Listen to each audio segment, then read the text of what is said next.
जी हाँ दोस्तों, अब वक्त आ चुका है उस मुकाबले का, जिसका इंतजार हर भारतीय समर्थक बेसब्री से कर रहा है। भारतीय टीम ने टी20 विश्व कप 2026 के सुपर 8 चरण में अपने दूसरे मुकाबले में जिम्बाब्वे को करारी शिकस्त देकर एक बार फिर से अपनी दावेदारी मजबूत कर दी है।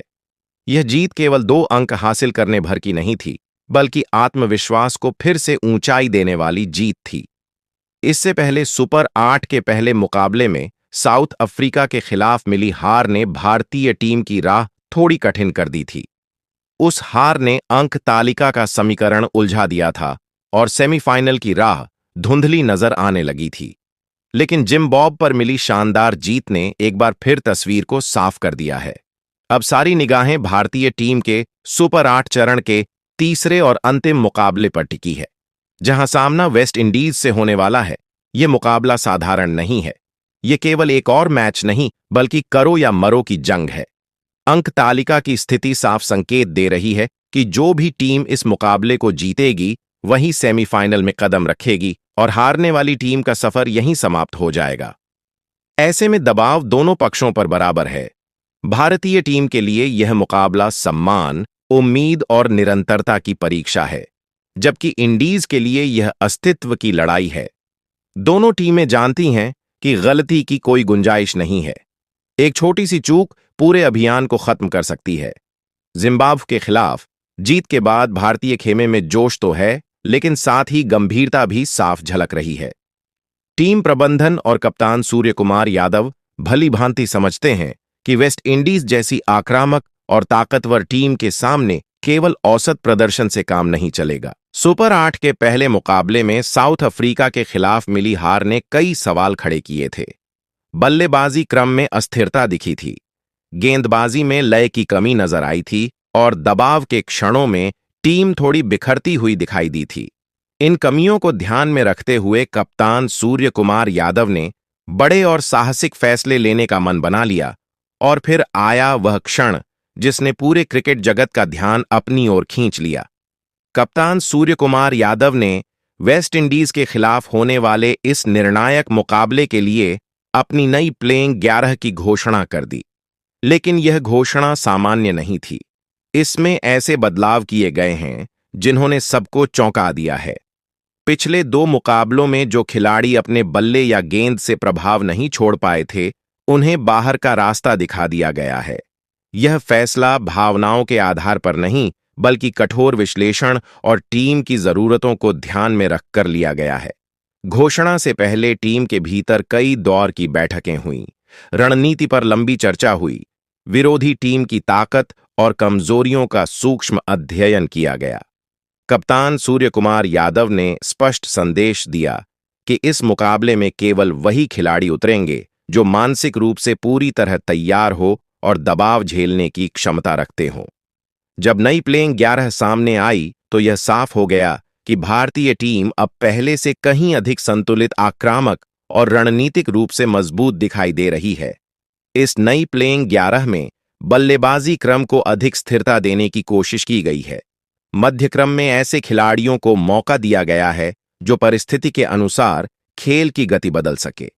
गेंदबाजी आक्रमण को भी अधिक धारदार बनाया गया है ताकि वेस्ट इंडीज के विस्फोटक बल्लेबाजों को शुरुआत से ही दबाव में रखा जा सके। कप्तान सूर्य कुमार यादव ने यह स्पष्ट कर दिया है कि इस मुकाबले में रक्षात्मक सोच के लिए कोई स्थान नहीं है। भारतीय टीम जीत के इरादे से मैदान पर उतरेगी और हर विभाग में आक्रामक दृष्टिकोण अपनाएगी। वेस्ट इंडीज की टीम भी कम खतरनाक नहीं है। उनकी बल्लेबाजी में ताकत है और अगर उन्हें खुलकर खेलने का मौका मिल जाए तो वे किसी भी लक्ष्य को हासिल कर सकते हैं। यही कारण है कि भारतीय टीम ने अपनी रणनीति में विविधता पर जोर दिया। नई प्लेइंग 11 को देखकर यह साफ प्रतीत होता है कि कप्तान ने अनुभव और ऊर्जा के बीच संतुलन बनाने की कोशिश की है। टीम का ढांचा अब ऐसा है जो शुरुआत से लेकर अंतिम क्षण तक मुकाबले पर पकड़ बनाए रख सके। इस मुकाबले का महत्व केवल अंक तालिका तक सीमित नहीं है। यह मुकाबला मानसिक दृढ़ता की परीक्षा है। यह वह क्षण है जहां खिलाड़ियों का साहस, धैर्य और आत्मविश्वास कसौटी पर परखा जाएगा। यदि भारतीय टीम जीत दर्ज करती है तो सेमीफाइनल का टिकट पक्का हो जाएगा और पूरे अभियान को नई दिशा मिलेगी। लेकिन यदि हार का सामना करना पड़ा तो सारी मेहनत, सारी उम्मीदें और पूरा अभियान यहीं समाप्त हो जाएगा। यही कारण है कि इस मुकाबले को लेकर गंभीरता चरम पर है। कप्तान सूर्यकुमार यादव ने टीम को संबोधित करते हुए साफ शब्दों में कहा है कि यह समय पीछे मुड़कर देखने का नहीं, बल्कि आगे बढ़कर इतिहास रचने का है। नई प्लेइंग 11 केवल नामों का बदलाव नहीं, बल्कि सोच में बदलाव का प्रतीक है। यह संदेश है कि भारतीय टीम दबाव से घबराने वाली नहीं, बल्कि दबाव को चुनौती देने वाली टीम है। अब पूरा देश उस निर्णायक क्षण की प्रतीक्षा कर रहा है जब भारतीय टीम मैदान पर उतरेगी। स्टेडियम में गूंजते नारों के बीच करोड़ों उम्मीदों का भार लिए खिलाड़ी जब मैदान पर कदम रखेंगे, तब हर गेंद, हर रन और हर विकेट सेमीफाइनल की दिशा तय करेगा। यह मुकाबला केवल दो टीमों के बीच नहीं, बल्कि इरादों, आत्मविश्वास और संकल्प के बीच होगा। भारतीय टीम ने अपनी तैयारी पूरी कर ली है। नई प्लेइंग 11 के साथ रणनीति तय हो चुकी है और अब केवल मैदान पर उतरकर उसे अंजाम देना बाकी है। आने वाले कुछ घंटे यह तय करेंगे कि भारतीय अभियान नई ऊंचाइयों तक पहुंचेगा या यहीं थम जाएगा। रोमांच अपने चरम पर है और इतिहास लिखे जाने को तैयार है। तो दोस्तों, जिम्बा के खिलाफ सुपर 8 चरण के दूसरे मुकाबले में शानदार जीत हासिल करने के बाद भी भारतीय टीम ने चौंकाने वाला फैसला लिया है। आमतौर पर लगातार जीत के बाद टीमें अपनी संयोजन में ज्यादा छेड़छाड़ नहीं करती, लेकिन इस बार कहानी थोड़ी अलग है। कप्तान सूर्यकुमार यादव ने साफ संकेत दे दिया है कि यह समय प्रयोग का नहीं, बल्कि निर्णायक तैयारी का है। आने वाला मुकाबला साधारण नहीं, बल्कि ऐसा संघर्ष है जो सीधे सेमीफाइनल की दिशा तय करेगा। यही वजह है कि टीम की प्लेइंग 11 में बड़े और अहम बदलाव किए गए हैं, जिनका मकसद केवल एक है: टीम को हर विभाग में और अधिक संतुलित, आक्रामक और प्रभावशाली बनाना। इस विशेष वीडियो में हम विस्तार से चर्चा करेंगे कि आखिर किन खिलाड़ियों को अंतिम एकादश से बाहर रखा गया है। बल्लेबाजी क्रम को अधिक स्थिर और लचीला बनाने की कोशिश की गई है ताकि परिस्थितियों के अनुसार खेल की गति बदली जा सके। वहीं गेंदबाजी आक्रमण को भी अधिक पैना बनाने पर जोर दिया गया है, जिससे विरोधी टीम को शुरुआत से ही दबाव में रखा जा सके। हम यह भी समझेंगे कि यह नया प्लेइंग 11 किस तरह से पूरे मुकाबले की दिशा प्रभावित कर सकता है, चाहे पारी की शुरुआत हो, मध्य के ओवरों का नियंत्रण हो या फिर अंतिम क्षणों का दबाव। हर चरण के लिए अलग रणनीति तैयार की गई है। टीम प्रबंधन ने विरोधी पक्ष की मजबूती और कमजोरी दोनों का गहराई से अध्ययन किया है, ताकि मैदान पर उतरते ही भारतीय टीम पूरी तैयारी के साथ नजर आए। इसके साथ ही हम आपको यह महत्वपूर्ण जानकारी भी देंगे कि सुपर 8 चरण का यह तीसरा और निर्णायक मुकाबला कब खेला जाएगा, किस मैदान पर होगा और भारतीय समय अनुसार कितने बजे से इसकी शुरुआत होगी। इतना ही नहीं, आप इस रोमांचक मुकाबले का सीधा प्रसारण भारत में किस माध्यम से देख सकते हैं, यह भी हम विस्तार से बताएंगे, ताकि आप कोई भी अहम क्षण मिस न करें। और दोस्तों, चर्चा को और दिलचस्प बनाने के लिए हम आपसे एक सवाल भी पूछना चाहेंगे। आपके अनुसार T20 फॉर्मेट में हार्दिक पांड्या और शिवम दुबे में से बेहतर हरफन मौला खिलाड़ी कौन है? अपनी राय हमें नीचे टिप्पणी में जरूर लिखें, क्योंकि आपकी सोच इस बहस को और रोचक बनाएगी। अगर आपको ऐसी गहराई से की गई मैच विश्लेषण और टीम से जुड़ी हर ताजा जानकारी पसंद आती है, तो इस वीडियो को लाइक जरूर करें और हमारे चैनल संजू क्रिकेट को सब्सक्राइब करना ना भूलें। इससे आपको आने वाले हर मुकाबले, हर रणनीति और हर प्लेइंग 11 की जानकारी सबसे पहले मिलेगी। तो आइए दोस्तों, अब बिना समय गवाए इस खास चर्चा की शुरुआत करते हैं। तो चलिए दोस्तों, अब आपको विस्तार से बता देते हैं कि भारत और वेस्ट इंडीज के बीच होने वाला यह बड़ा मुकाबला कब, कहां और कैसे देखा जा सकता है। यह सुपर 8 चरण का अहम मुकाबला 1 मार्च दिन रविवार को खेला जाएगा। भारतीय समय के अनुसार मैच की शुरुआत शाम 7 बजे से होगी। यह मुकाबला कोलकाता के ऐतिहासिक मैदान ईडन गार्डन क्रिकेट स्टेडियम में आयोजित किया जाएगा।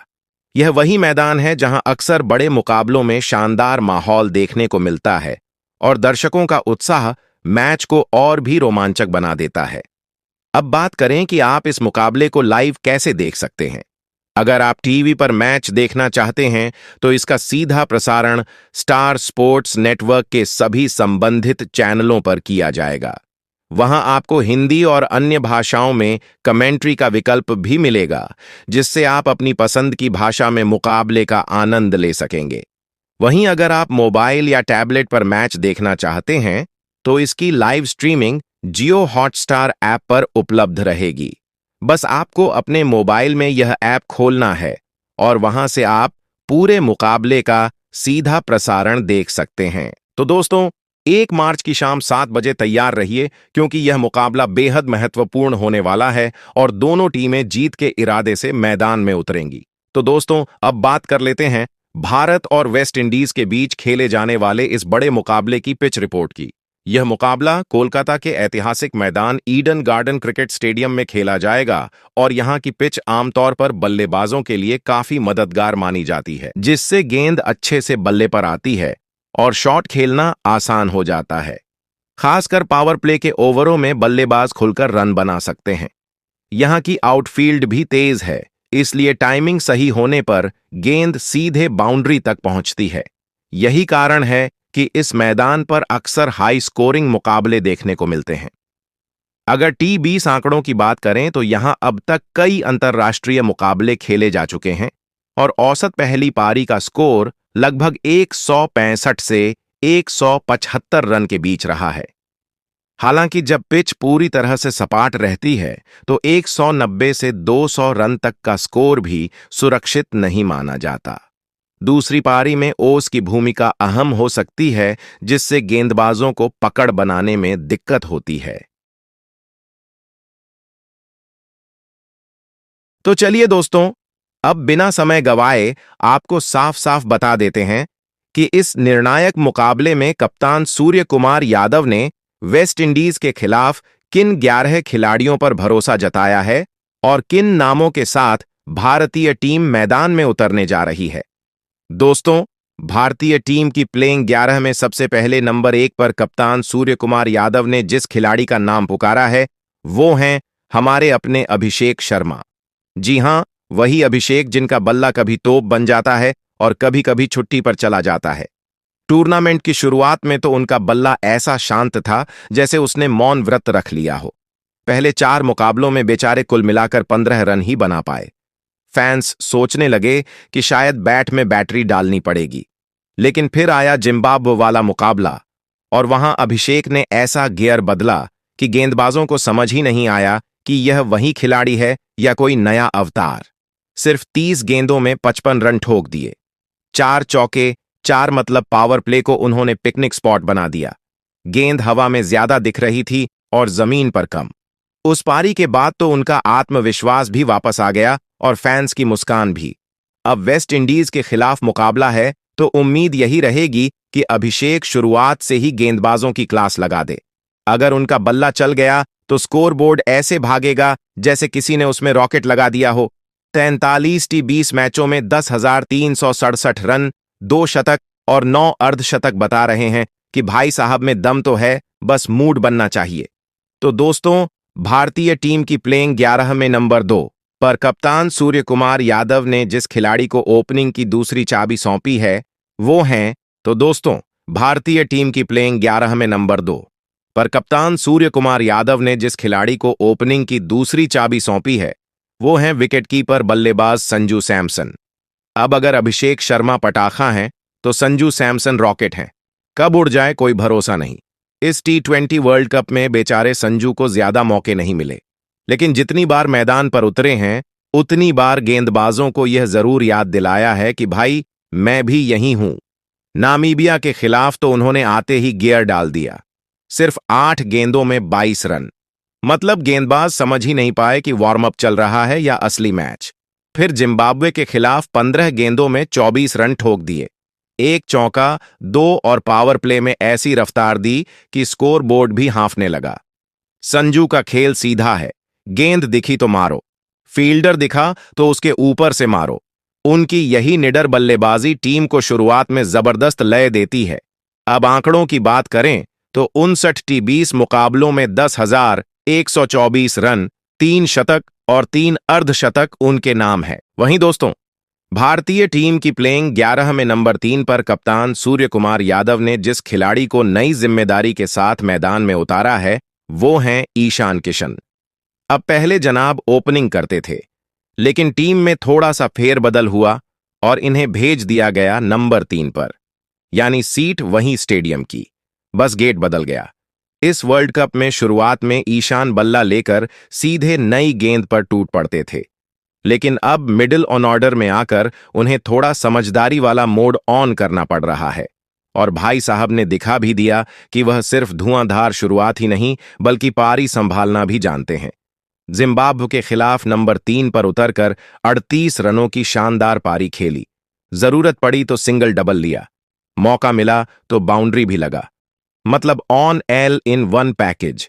पूरे टूर्नामेंट की बात करें तो अब तक 214 रन उनके बल्ले से निकल चुके हैं, जो बताता है कि फॉर्म उनकी जेब में ही घूम रहा है। और अगर टी20 करियर का हिसाब देखें तो 42 मुकाबलों में 1225 रन, 1 शतक और 9 अर्धशतक। यानी रिकॉर्ड भी कह रहा है कि यह खिलाड़ी जब सेट हो जाता है तो गेंदबाजों की छुट्टी तय है। वहीं दोस्तों, भारतीय टीम की प्लेइंग 11 में नंबर 4 पर कप्तान सूर्य कुमार यादव ने जिस बल्लेबाज पर भरोसा जताया है, वह है तिलक वर्मा। अब इनकी कहानी भी बड़ी दिलचस्प है।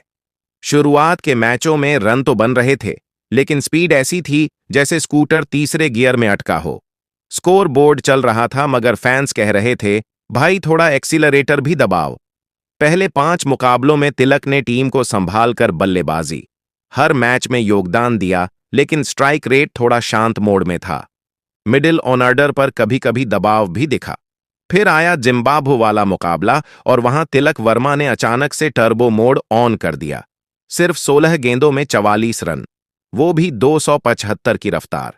3 चौके, 4 गेंदबाज सोचते रह गए कि अभी तो यह आराम से खेल रहे थे। अचानक ये क्या हो गया? उस पारी ने मैच का पूरा माहौल बदल दिया। जहां लोग चाय लेकर आराम से बैठ गए थे, वहां अचानक टीवी के सामने खड़े होकर तालियां बजाने लगे।